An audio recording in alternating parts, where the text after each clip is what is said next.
রাস্তাতে যদি একটা কাঁটা পড়ে থাকে তুলে সরিয়ে দিলেন, ওটাও আল্লাহর ইবাদত হবে।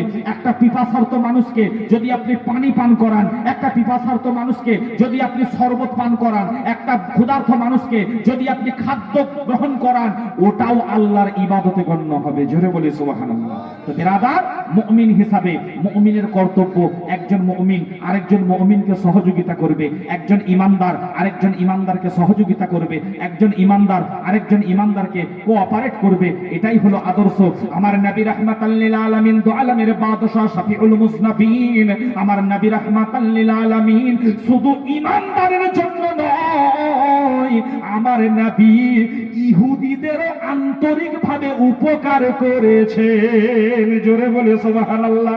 দয়ার নবী আমার বলেন, এই ইমানদারগণ, এই মুসলমানরা, তোমরা ভালো করে শুনে নাও, জেনে নাও, তোমার বাড়ির পাশে যদি একটা ইহুদি লোকের পরিবার থাকে, ইহুদি লোকের ফ্যামিলি থাকে, ওই মানুষটাকে তুমি পরম বন্ধু মনে করো, তার সঙ্গে ভালো ব্যবহার করো, তার সঙ্গে ভালো আচরণ করো, তার সঙ্গে ভালো ব্যবহার করে তার মনকে তুমি জয় করে না। আচ্ছা ভাই, আপনার শ্বশুর বাড়ি 5 কিলোমিটার দূরে, আপনার শ্বশুর বাড়ি 10 কিলোমিটার দূরে, আপনার বাড়িতে যদি আগুন লেগে যায়, আল্লাহ না করুন, আমি বোঝাবার জন্য বলছি, যদি কারোর বাড়িতে আগুন লেগে যায়, আপনার শ্বশুর বাড়ির লোক আগে আসবে না যদি আপনার পাশের বাড়িতে একটা হিন্দু ভাইয়ের পরিবার থেকে ওই লোকটা আগে আসবে? কি গো, একটা অমুসলিম লোকের পরিবার যদি আপনার বাড়ির পাশে থাকে, ওই অমুসলিম লোকটা আগে আপনাকে সাহায্য করতে আসবে, ওই অমুসলিম লোকটা আগে আপনাকে হেল্প করতে আসবে, ওই অমুসলিম মানুষটা আগে আপনাকে মদত করতে আসবে, ওই অমুসলিম মানুষটা আগে আপনাকে সাহারা দিতে আসবে। তো বিরাদার, আল্লাহর নবী বলেছেন, একটা অমুসলিমের সঙ্গে কখনো তুমি খারাপ ব্যবহার করতে চেও না, দুর্ব্যবহার করতে চেও না। একটা অমুসলিমের সঙ্গে ভালো ব্যবহার করো, উত্তম আচরণ করো, তার সঙ্গে নম্রতা বজায় রাখো, তার সঙ্গে ভদ্রতা বজায় রাখো, তার সঙ্গে উত্তম আদর্শ তুমি পেশ করো, যাতে করে তার হৃদয়কে তুমি জিতে নিতে পারো। জোরে বলে সুবহানাল্লাহ। বিরাদারানে মিল্লাতে ইসলামিয়া আজিজানে মুহতারাম, যে কথা বলছিলাম, নামাজ, রোজা, হজ, যাকাত সবকিছু হলো ইবাদত। আমার নবী মুস্তাফা হলেন ঈমান। তো ওই ভদ্রলোক প্যান্ট শার্ট পরিহিত অবস্থায়, টাই পরিহিত অবস্থায় উনি আমাকে বলছেন, আমরা কোনো মাজারে যাই না, কোনো মাজারকে আমরা মানি না, মাজারে যাওয়া শিরক, বেদাত ইত্যাদি উনি বললেন আমাকে। আমি বললাম, আচ্ছা ভাই, ও কথা ছাড়ুন, আপনি আহলে হাদিস নিজেকে বললেন, তো আপনি যদি নিজেকে আহলে হাদিস বলেন, আমি তাহলে নিজেকে আহলে কোরআন বলতে পারি, তখন আপনি কি করবেন? উনি তখন একটু কাঁচু মাচু খেলেন। আমি বললাম, আচ্ছা যাক, ছাড়ুন, ও কথা ছাড়ুন, গোটা পৃথিবীতে, গোটা দুনিয়ায়, গোটা জগতে আহলে হাদিসের পার্সেন্টেজ কত? উনি বলছেন তা বলতে পারবো না। আমি বললাম, গোটা পৃথিবীতে যত মুসলমান আছে, আহলে হাদিস 5%, 10%। যদি আহলে হাদিস 5% হয়, 10% হয়, তাহলে বাকি 90% মুসলমানরা কি তাহলে কোরআন হাদিস মানেন না আপনার কথা মতো? উনি বললেন, দেখুন হযরত, আমাকে একটু ওই পরের স্টপেজে নেমে যেতে হবে, আমি একটু বিকাশ ভবনে যাব, আমার কাজ আছে, ইনশাআল্লাহ যদি আপনার সঙ্গে পরে কোনোদিন দেখা হয় কথা হবে। আমি বললাম, শুনুন শুনুন আহলে হাদিসের ভাই, আগে জবাবটা নিয়ে যান, জবাবটা নিয়ে যান। মানুষকে বিভ্রান্ত করবেন না, মানুষকে ফাঁদে ফেলবেন না, মানুষকে বিভ্রান্তির দিকে ঠেলে দেবেন না, দেবেন না, দেবেন না। আপনি যে বললেন যে আমি কোনো মাজারে যাই না, মাজারকে মানি না, মানি না, মানি না, আপনি বলুন, বলুন, এই পৃথিবীর জমিনে আবু জাহালের মাজার আছে নাকি বলুন? বলছেন না। এই পৃথিবীর জমিনে আবু লাহাবের মাজার আছে নাকি? বলছে না।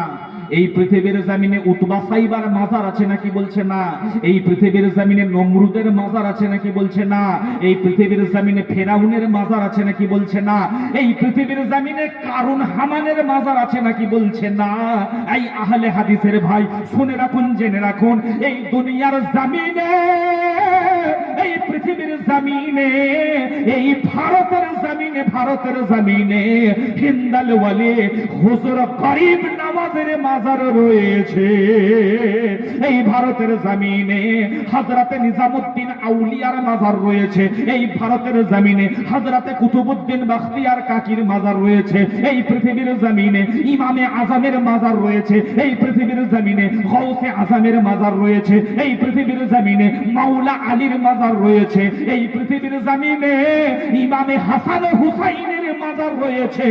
এই পৃথিবীর জমিনে সবচাইতে বড় মাজার, সবচাইতে বৃহত্তম মাজার আমার নবী মুস্তাফার মাজার রয়েছে। সুবহানাল্লাহ, জোরে বলে সুবহানাল্লাহ।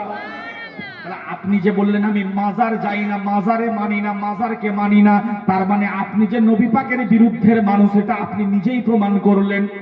বললেন মাজারে যাওয়া শিরক, মাজারে গেলে শিরক হয়ে যায়। তাহলে গোটা পৃথিবীর হাজী সাহেবদেরকে আপনি মুশরিক বললেন কিনা? তওবা করুন আগে।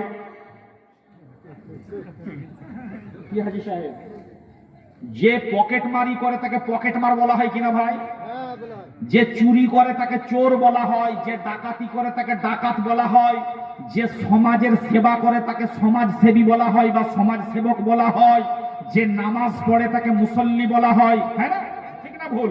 যে নামাজ পড়ে তাকে মুসল্লি বলা হয়, যে রোজা করে তাকে রোজাদার বলা হয়, যে হজ করে তাকে হাজী সাহেব বলা হয়। তো আপনার কথা মতো যে শিরক করে তাকে মুশরিক বলা হলো কিনা বলুন?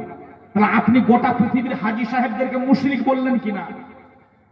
মুসলমান ভাইরা, আল্লাহ পাক যাদেরকে হজ করার তৌফিক দান করেছেন, পবিত্র হজের আহকাম আরকাম কমপ্লিট করার পরে আমার নবী মুস্তাফার মাজার মুবারক মদিনা মুনাব্বারাতে হাজিরি দান করতে হয় কিনা বলুন? হজ কমপ্লিট করার পরে আমার নবী মুস্তাফার মাজার মুবারকে হাজিরি দান করা হয়। এখন দুটো সিস্টেমও হচ্ছে হাজী সাহেবদের জন্য। আগে মদিনা শরীফে হাজির করিয়ে তারপরে হজের ময়দানে উপস্থিত করা হচ্ছে, এই সিস্টেমও চলছে। যাই হোক বিরাদরান মিল্লাতে ইসলামিয়া, তাহলে হাজী সাহেবদেরকে আগে হোক বা পরে হোক আমার নবী মুস্তাফার মাজার মোবারকে হাজির হতে হচ্ছে কিনা? তো আপনি বললেন আমরা মাজারকে মানি না, আমরা মাজারে যাই না। আপনি পৃথিবীর কোন মাজারে যান আর না যান, কোন মাজারকে মানুন আর না মানুন, আমার নবী মুস্তাফার মাজারকে মানতেই হয়, মানতেই হয়। তখন উনি বলছেন দেখুন আমার একটু বিকাশ ভবনে কাজ আছে, যদি আপনার সঙ্গে কোনোদিনও দেখা হয় ইনশাল্লাহ পরে কথা হবে। আমি বললাম শুনুন শুনুন, নিজেকে আহলে হাদিস ট্যাগ লাগিয়ে মানুষকে বিভ্রান্ত করবেন না। আপনি কটা হাদিস পড়তে পারবেন? আপনি কটা হাদিস জানেন বলুন? আপনি কটা হাদিস উদ্ধার করেছেন? শুনুন শুনুন, হাদিস, সব হাদিস কিন্তু উম্মতের জন্য, আমলের নয়, আমলের নয়।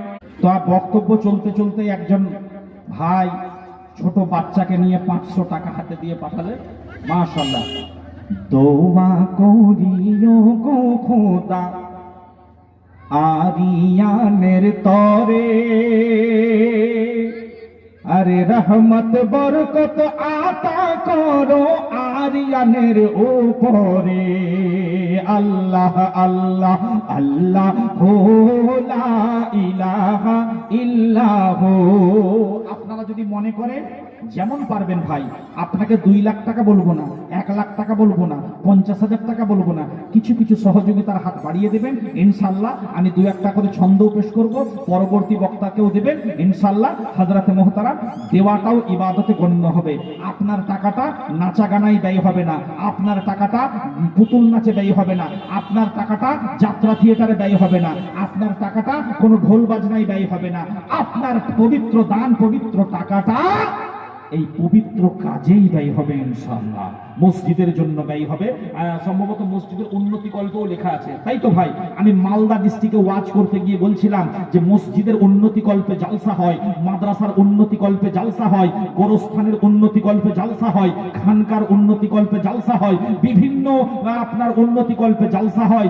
সর্বপ্রথম আমার চরিত্রের উন্নতি কল্পে জলসা হওয়া দরকার, আমার ক্যারেক্টারের উন্নতি কল্পে জলসা হওয়া দরকার, হ্যাঁ না? ঠিক না ভুল?